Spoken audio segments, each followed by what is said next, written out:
बिस्मिल्लाहिर्रहमानिर्रहीम। अस्सलाम वालेकुम वीवर्स, उम्मीद है आप सब लोग खैरियत से होंगे, ठीक ठाक होंगे।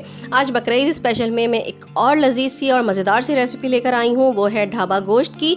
बहुत लजीज बनता है, तो आइए चलते हैं उसकी रेसिपी की तरफ बिना टाइम वेस्ट किए। मेरे चैनल को सब्सक्राइब कीजिए और बेल के आइकन को प्रेस करके ऑल के बटन पर क्लिक कीजिए ताकि आपको मेरी हर आने वाली नई वीडियो सबसे पहले मिल सके। और अगर वीडियोस पसंद आए तो एक लाइक भी कर दीजिए। यहाँ मैंने हड्डी वाला गोश्त ले लिया है आधा किलो। अब मैं इस आधा किलो गोश्त में 1 टेबल स्पून लहसुन को पीस कर, आप चाहें तो कूट के भी लगा सकते हैं, मैरिनेट करके रख दूंगी 5 से 6 घंटे, 7 घंटे या फिर ओवरनाइट। मैंने गोश्त को पूरी रात के लिए रख दिया था मैरिनेट करके। अब मैंने निकाल लिया है। जब मैं रेसिपी बनाने जा रही हूँ, मैंने यहाँ पे 1 प्याली टमाटर का पेस्ट ले लिया है। 2 दरमियाने साइज़ के टमाटर मैंने काट लिए थे। यहाँ पे मैं 1 प्याली दही लूँगी। ये घर का बना हुआ दही है, जमा हुआ दही है। और इसका मैं लुक भी दिखा देती हूँ आपको। अगर आपने मेरी दही जमाने वाली रेसिपी नहीं देखी है तो आप मेरे चैनल पर देख सकते हैं। आई बटन में भी उसका लिंक मैं आपको दे दूँगी। बहुत बेहतरीन, बहुत ज़बरदस्त ये दही जमता है। यहाँ पे मैंने होममेड गरम मसाला लिया है। आप मेरे मैजिकल मसाले की रेसिपी भी मेरे चैनल पर देख सकते हैं।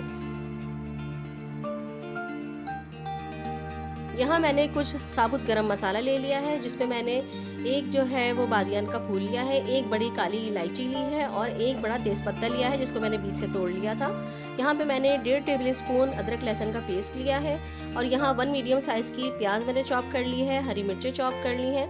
और ये 1 मीडियम साइज़ की प्याज मैंने स्लाइस में काट के रख ली है, जिसे मैं ब्राउन करूँगी। 1/2 टीस्पून मैंने हल्दी ली है, 1/2 टीस्पून मैंने पिसा हुआ धनिया लिया है, 1/2 टीस्पून मैंने पिसी काली मिर्च ली है, 1 टीस्पून लाल मिर्च का पाउडर लिया है, 1 टीस्पून कश्मीरी लाल मिर्च का पाउडर लिया है और ये 1 टीस्पून कुटा हुआ ज़ीरा है। और ये 1 टीस्पून जो है मैंने नमक लिया है। नमक आप अपने हिसाब से भी यूज़ कर सकते हैं। अब मैंने तेल में तकरीबन 7 से 8 टेबल स्पून मैंने ऑयल ले लिया है। उसमें मैंने स्लाइस की हुई प्याज डाली है। अब मैं इसको ब्राउन करके निकाल लूँगी। ये देखिए व्यूअर्स, प्याज हमारी ब्राउन हो चुकी है। अब मैं इसे अलग प्लेट में निकाल लूँगी। ये देखें, अलग प्लेट में मैंने निकाल लिया है। अब मैं इसी ऑयल में जो मैरिनेट करके हमने गोश्त रखा हुआ था वो मैं इसमें डालूंगी। और मैं इसको जब तक फ्राई करूंगी जब तक गोश्त का पानी ख़त्म नहीं हो जाता। इसमें हमने लहसुन लगा के रख दिया था, इसलिए ये जल्दी गल जाएगा, क्योंकि लहसुन जो है वो टेंडराइज़र होता है और गोश्त गलाने की सलाहियत रखता है। अब जो 1 टेबल स्पून मैंने 1/2 टेबल स्पून मैंने जो अदरक लहसुन का पेस्ट लिया था वो भी मैं इसमें ऐड कर दूँगी। और इसके साथ मैं गोश्त को भूनूंगी।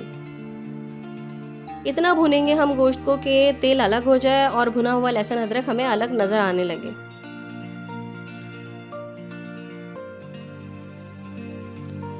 ये देखें, तकरीबन हमारा गोश्त जो है वो अच्छे तरीके से भुन चुका है। देखें, ऑयल सेपरेट नज़र आ रहा है और अदरक लहसुन अलग सेपरेट नज़र आ रहा है। अब यहाँ पे मैं डाल दूँगी चॉप्ड अनियन और जो मैंने हरी मिर्ची काट के रखी हुई थी चॉप करके, वो दोनों मैं चीज़ें इसमें ऐड कर दूँगी और हम इसको अच्छे तरीके से इसके साथ मिक्स करेंगे। अब मैं इसमें तेज़पत्ता, बड़ी इलायची और बादियान फूल शामिल कर दूंगी। और जो हमारे पास खुश्क मसाले थे सारे, वो सब के सब मैं इसमें ऐड कर दूंगी। थोड़ा सा पानी शामिल करके मैं इसको मिक्स करूंगी, क्योंकि देखें गोश्त हमारा गर्म है और इसमें पानी बिल्कुल भी नहीं है, पानी खुश्क हो चुका है, तो इसलिए पानी शामिल करना ज़्यादा ज़रूरी है, वरना मसाले हमारे जल सकते हैं। ये देखिए व्यूअर्स, कितना अच्छा कलर इसका अभी से आ रहा है। तकरीबन 5 से 7 मिनट हो गए हैं मुझे इसको मीडियम हाई फ्लेम पर भूनते हुए। मसालों के साथ साथ हम गोश्त को अच्छी तरीके से भूनेंगे।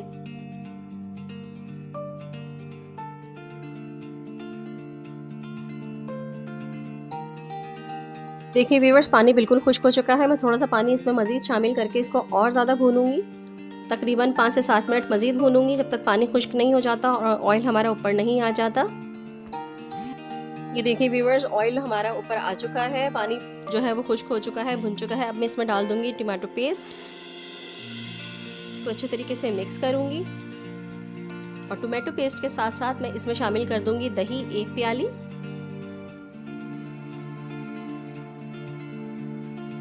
एक प्याली दही शामिल करने के बाद अब मैं इसमें ब्राउन प्याज जो हमने की थी वो सारी इसमें ऐड कर दूंगी और इसको हम अच्छी तरीके से मिक्स करेंगे।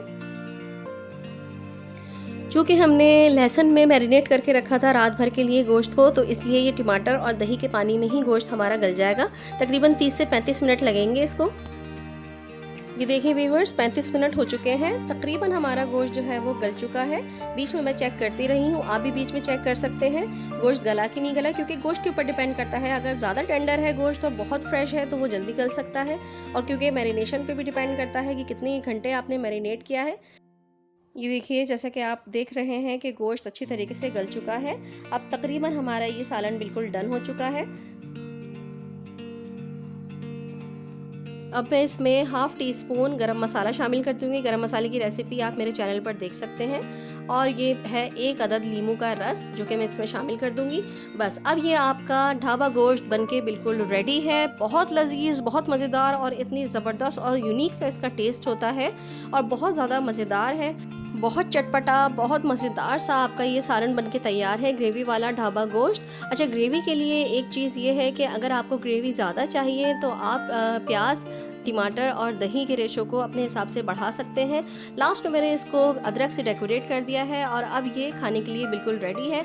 जैसे कि मैं आपको बताती रही हूँ कि अदरक और लीमू का इस्तेमाल बकरीद में गोश्त के साथ लाजमी किया करें, और इसे तंदूर की रोटी के साथ या घर की चपातियों के साथ या नान के साथ खाएं। बहुत लजीज है, बहुत मज़ेदार है। इंशाल्लाह ताला आपको ये रेसिपी ज़रूर पसंद आएगी, और जब आप ये बनाएंगे तो आपके घर वाले वाह वाह कर उठेंगे। तो इंशाल्लाह ताला नेक्स्ट रेसिपी के साथ फिर हाजिर होंगी। जब तक के लिए नूर को इजाज़त दीजिए। अल्लाह हाफिज़। अल्लाह निगहबान।